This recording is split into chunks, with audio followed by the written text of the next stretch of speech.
Mwiriwe neza abakurikiye mu Buzima TV, nk'uko musanzwe mubimenyereye, uyu munsi nanone tugiye kongera twinjire mu kiganiro. Ikiganiro ni igisanzwe ni cya kindi tumenye indwara zikugarije. Uyu munsi tukaba turi buganire ku bintu bigiye bitandukanye, ariko icyo twatoranyije none ni ugusobanukirwa n'imirire ndetse n'imirire mibi. Imirire myiza, habaho imirire myiza, hakabaho n'imirire mibi. Uyu munsi rero dufite umutumirwa uri budufashe kugira ngo tugende dusobanukirwa ingingo ku yindi ku bijyanye n'indyo yuzuye, indyo iboneye, ndetse n'ibindi byinshi bigiye bitandukanye bijyanye n'iyo ngingo. Umutumirwa wacu rero reka tumuhe akanya atwibwire tumenye n'aho aturutse. Murakoze, nitwa Anne Tuyizere. Nk'uko abivuze, ndi umwe mu banyeshuri barangije kaminuza mu buvuzi rusange. Rero uyu munsi tugiye kuganira ku ndyo yuzuye cyangwa se iboneye. Indyo yuzuye cyangwa se indyo iboneye ni ryari tuzavuga ngo uyu muntu koko afashe indyo yuzuye cyangwa se iboneye. Indyo tuvuga ko yuzuye cyangwa se iboneye igihe indyo ihagije dukurikije n'umuntu uyifashe. Ihagije tuvuga ngo ukurikije ibyo umubiri ukeneye, nyine iyi ndyo irahagije.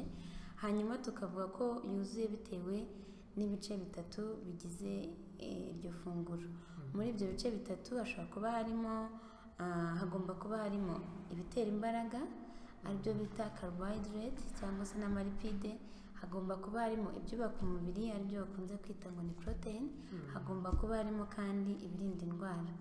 Hanyuma wa muntu niba afashe koko indyo irimo ibyo bintu uko ari bitatu kandi ikaba ihagije, utavuga ngo ariye ikiyiko kimwe ngo ni uko byose biriho, wa muntu turavuga ko koko yariye indyo yuzuye. Muri uko kwinjira mu kiganiro rero, ukidusobanurira ku bijyanye n'indyo, turagira ngo tumenye ese ubundi bimaze iki kuvuga ngo umuntu arimo arafata indyo yuzuye cyangwa se indyo iboneye. Turagira ngo tumenye n'abakurikiye mu Buzima TV babe babasha gusobanukirwa byimbitse. Yego, umumaro cyangwa se kubera iki umuntu imirire myiza ari ingirakamaro. Mu kuri nk'uko tubivuze, muri ya ndyo yuzuye cyangwa se iboneye harimo ibitera imbaraga, harimo ibyubaka umubiri, harimo ibirinda indwara. Noneho wa muntu narya koko ya ndyo yuzuye, azaba afite imbaraga, azarushaho kwirinda indwara, azaba ndetse afite umubiri we ukomeze gukura. Niyo mpamvu tuvuga ko imirire myiza ni ireme ry'ubuzima, kuko wa muntu narya neza akaba afite imbaraga, akaba afite ibiri butuma arushaho gukura, akaba afite ibimurinda indwara, wa muntu azaba afite koko ubuzima. Nibwo buzima mbese. Twavuga ko imirire yuzuye cyangwa se myiza ni ryo shingiro ry'ubuzima cyangwa se ni ireme ry'ubuzima. Hanyuma twakongeraho n'akandi tukavuga ngo ni ireme ry'igihugu, kuko wa muntu wariye neza azafasha sosiyete arimo, afashe n'igihugu, kuko afite imbaraga, afite ubuzima bwiza, za ndwara ntizamufasha uko ziboneye. Wa muntu rero azaba ari umuturage koko ukwiriye igihugu. Mwadusobanuriye ibigize indyo iboneye ibyo ari byo, ariko ndagira ngo nkubaze, twese ni ngombwa yuko tubona ibyo biryo, cyangwa hari abantu b'umwihariko mutekereza yuko baba ari bo bakeneye cyane iriya ndyo iboneye? Icyo ni ikibazo cyiza. Koko muri rusange, ngewe, wowe, umuntu wese akeneye ya mirire myiza, ariko hari abantu twavuga, wenda ndavuga nka babiri cyane bo kwitaho, kubera ko hari igihe baba bagezemo gikeneye ko koko bakitaho. Muri abo bantu babiri navugamo nk'umubyeyi utwite. Umubyeyi utwite, kubera twese abenshi barabizi, umubyeyi niba atwite hari imihindagurikire myinshi wa mubiri we ugira. Niyo mpamvu akeneye kurya noneho ya mirire myiza kurusha uwundi muntu wese, kuko hari uwo atwite dukeneye kwitaho, hari nawe ubwe wagize imihindagurikire itari isanzwe nko ku wundi muntu. Niyo mpamvu wa muntu akeneye koko noneho imirire myiza ku rwego navuga rurenze ubw'undi muntu usanzwe, kugira ngo turusheho kubungabunga ubuzima bwe ndetse n'ubwo atwite, kugira ngo nk'uko ubushakashatsi bwagiye bubigaragaza atazavukana wa mwana ibibazo by'ubumuga bitandukanye, hanyuma kandi wa mubyeyi akazabyara atagize ibibazo mu gihe cye cyo gutwita. Hanyuma rero undi navuga wo kwitaho cyane muri ya mirire harimo umwana tuvuga ko nawe ari byiza kumwitaho, kubera ko bagaragaza ko ubwirinzi bwa wa mwana buba butaraba ubuhagije cyane ku buryo bwahangana n'indwara zitandukanye.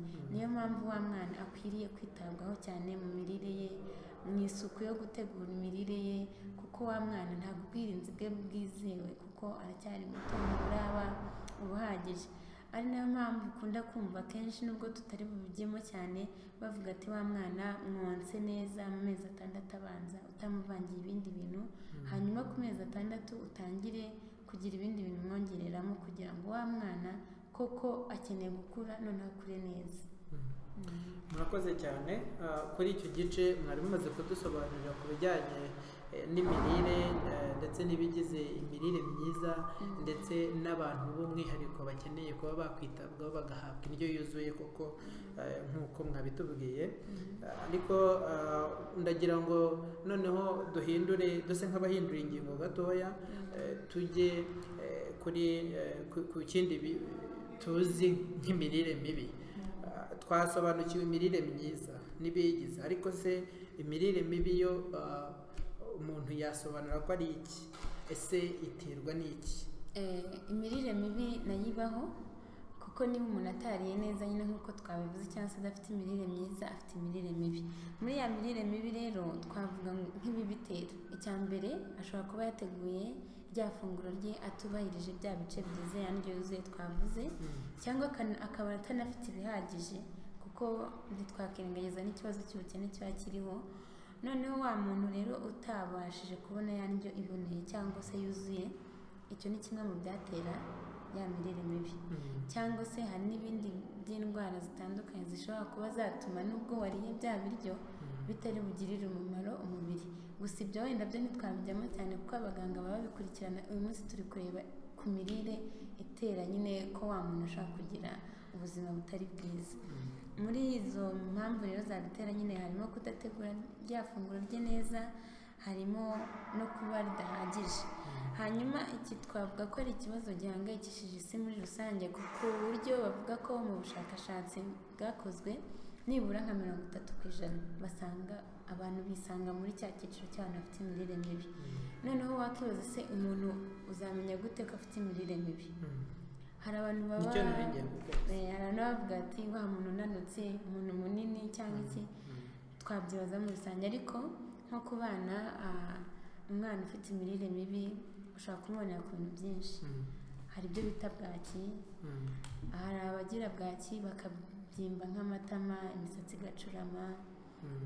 Hanyuma abo ngabo hari n'abahorota cyane bikabije. Hanyuma abana ushobora gusanga hirya no hino mu gihugu babizi mu buryo kubireba, wenda kubireba umwana unanutse wamubona, ariko nkatwe nko mu kiganga hari uburyo dukoresha.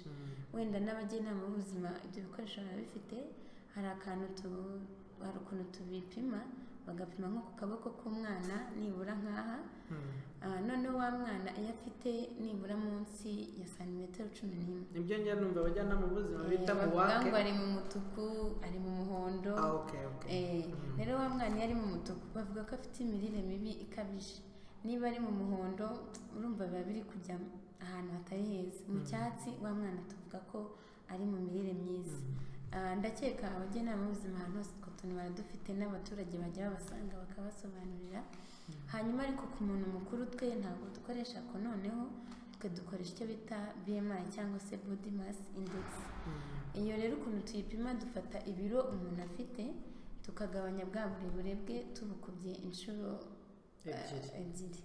Noneho wa muntu wacu rero iyo afite munsi ya 18, igisubizo tubonye tuvuga ko uyu muntu afite imirire mibi. Hanyuma iyo afite hagati ya 18 kugeza kuri 25, tuvuga ko ari mu kigereranyo cyiza cy'abantu bafite imirire myiza. Hejuru yaho rero naho ntabwo tuvuga ko ari byiza, kuko naho ushobora kurya nabi ukajyamo hasi cyangwa ukajya hejuru. Ariko akenshi tubona ko muri Afurika abenshi bakunze kuba barimo hasi. noneho ariko hari n'ababa bari hejuru aho twita ko umuntu afite obese cyangwa se obesity. Noneho ubwo ni imibyibuho ikabije nabyo ntabwo twavuga ngo umuntu yariye neza, nubwo abantu babyitiranya ariko mu kuri wa muntu ntabwo aba yariye neza. Hanyuma ikindi twavuga kuri ya mirire mibi, n'ubundi wa muntu niba umuntu ashobora nanone kurya mu bindi bitera imirire mibi, ubwo niho nyiri umuntu ashobora kurya bya biryo noneho ntakore. Ahangaha niho dukunda kugaruka ku bintu byitwa imyitozo. Noneho wa muntu yadakoze imyitozo ngo umubiri ukoreshe bya bintu yariye nubwo byari bifitiye akamaro umubiri, nabyo bishobora kumutera ibindi bintu bibi. Mbese mu mirire nubwo turya hari n'ibindi bigomba kubishyigikira kugira ngo bigirire umubiri akamaro. Urakoze cyane, dusobanukiwe neza n'imirire mibi icyo ari cyo ndetse n'igitera imirire mibi. Ndatekereza ko n'abarimo gukurikira mu Buzima TV ibyo ari byo byose, hari ukuntu nabo bamaze kumva byinshi mu byo bari biteze kumva ku bijyanye n'imirire ndetse n'imirire mibi. Ariko imirire mibi ibyo ari byo byose ni ikintu muvura kigakira. Imirire mibi umuntu wabonetsweho n'ibyo bintu twamufasha, cyane nk'abana bari amasantere de sante, abarimo icyo nakita amaporogaramu ashinzwe ibyo bintu. Cyane cyane ko muri iyi minsi ni ikintu abantu bose bahagurukiye, bashyiraho ngo ibintu by'umugoroba wo kwigisha abantu guteka, bakabigisha bakabasobanurira. Urumva ko abantu barushaho kubyumva. Nk'urugero kera wasangaga famiye ifite umuryango, niko navuga, ugakama ugafata amata yose ukayajyana kuyagurisha, cyangwa za mboga mu murima ugasanga ziri kwangirika, cyangwa amavoka, imbuto mu murima ukabona ntabwo abantu bazita. Ariko abantu basigaye barushaho kwigishwa bakamenya ibifite umumaro n'ibitawufite. Numva ari ikintu cyiza cyo kwishimira. Hanyuma ariko n'umuntu wabashije kutamenya ibyo bintu akaza arwaye, turamufasha, ni ibintu bikira kandi bikagenda neza. Hari ibyo mu ndimi z'amahanga bakunze kwita komplikasiyo, sinzi uko twagenekereza mu rurimi rwacu. Umuntu ufite ibibazo by'imirire mibi, yaba umwana cyangwa se umuntu mukuru, ni izihe ngaruka mbi dushobora gutekereza zishobora kumubaho? Imirire mibi rero ingaruka zabyo ku mugani wawe nizo nyinshi kurusha noneho kubivuga ku magambo. Wa muntu rero wariye nabi cyangwa se ufite imirire mibi afite ingaruka cyangwa se afite ibyago byo kuba yagira indwara nyinshi zitandukanye. Nk'uko twabivuze, niba koko wa muntu atariye ibintu birimo ibirinda umubiri w'indwara, urumva afite ingaruka zo kuba yagira indwara iyo ari yo yose, kuko tuvuga ko ubwirinzi bwe buba buri hasi. Rero indwara iyo ari yo yose turazi ko umubiri kugira ngo ubashe guhangana n'indwara ni uko ufite ubwirinzi cyangwa se imunite ihagije. Noneho wa muntu utabonye kuko yamirire myiza, nta ndwara n'imwe izamutinya, kuko izaza yose ntazabasha guhangana nayo, niko navuga. Rero wa muntu afite ingaruka zo kuba yarwara indwara iyo ari yose. Afite ikibazo cy'uko ashobora kuzagira ubumuga, cyane nko kuba wa mubyeyi wenda utwite. n'urugero, niba koko wa mubyeyi utwite atari kubasha kurya neza, wa mwana nawe ntari ibice bitazakorwa kuko ntari kubona ibihagije. Ni wa mwana yashobora kuvukana ubumuga, na wa mubyeyi ashobora kugira ubumuga. Umuntu wese wariye nabi ashobora kugira ubumuga. Hanyuma binashoboka yuko umwana ashobora kuvuka agwingiye kubera ko nyina yariye nabi, ashobora no gupfa ataravuka. Yego, urumva ni ingaruka nyinshi zitandukanye. Noneho atari n'ibyo gusa, tubona ko noneho nko ku mwana si ugukura bisanzwe ngo ubone ngo umwana yakuze mu burebure yabyibushye. Bavuga ko no mu bijyanye n'ubwenge, wa mwana ntabwo agira ubwenge nk'uko bikwiriye. Usanga mu ishuri byanze, ugasanga mbese ntabwo rero ari ugukura mu gihagararo, ahubwo no mu bijyanye n'ubwenge nabyo tubona ko harimo ingaruka nyinshi. Hanyuma n'urupfu rurimo, kuko niba wa muntu koko yariye adafite imirire myiza, nta ndwara n'imwe ashoboye kuba yahangana nayo, urumva afite ibyago byinshi byo kugira urupfu. Bavuga ko mu bana niho nkunze kubona cyane cyane ibintu tubirebaho. 49% mu mfu zagiye zigaragara mu bana bari munsi y'imyaka 5 bavuga ko abenshi babishwe n'imirire mibi. Wenda si yo nyirizina ibica ariko kuko bayigize za ndwara ziza ziyuririyeho bavuga ko 49% nizo zikunze kubahitana. Okay, murakoze cyane. Ahari ngira ngo ahari ikiganiro cyacu twasa nkaho tugenda tukivunagura kugira ngo tugane nko ku musozo. Ndagira ngo wenda dusoze ubwira abadukurikiye uburyo umuntu ashobora kuba yakwirinda imirire mibi, nubwo nzi ko hari aho wagiye ubigarukaho, ariko umuntu yayirinda ate? Ese n'iki twabwira sosiyete? Yego, murakoze. Nsubiye inyuma wenda gato, nari mvuze ku cyiciro cy'abana, ababyeyi muri rusange, ariko hari ikintu ntari mvuze gikunze kugaragara muri iyi minsi nko ku bantu bakuze badakora imyitozo. Bo bakunze kugira ibibazo byo kuba barwara iyo barya ntibakore imyitozo. Bashobora kuba bariyanduza, ariko iyo badakora imyitozo, mu bushakashatsi buri kuza buri kugaragaza ko bakunze kurwara indwara zikurikira nka diyabete, ibintu by'imivuduko, imitima, ibintu bitandukanye. Kubera iki? Nubwo bariye neza ntabwo bongeyeho ya myitozo, cyane ko tubona ko umuntu agenda akura noneho umubiri urushaho kunanirwa, ukaba utabasha gukora icyo bita nko kudigera cyangwa se gufata ya mirire imikoreshereze myiza ya bya bintu wariye. Niyo mpamvu n'ako kantu nanibagiwe ko ariko ni ingenzi. Noneho warumbajije uti turabwira ngo iki abanyarwanda muri rusange baduteze amatwi. Ikintu nababwira, ikintu twakagombye gukora ni ukwigishanya.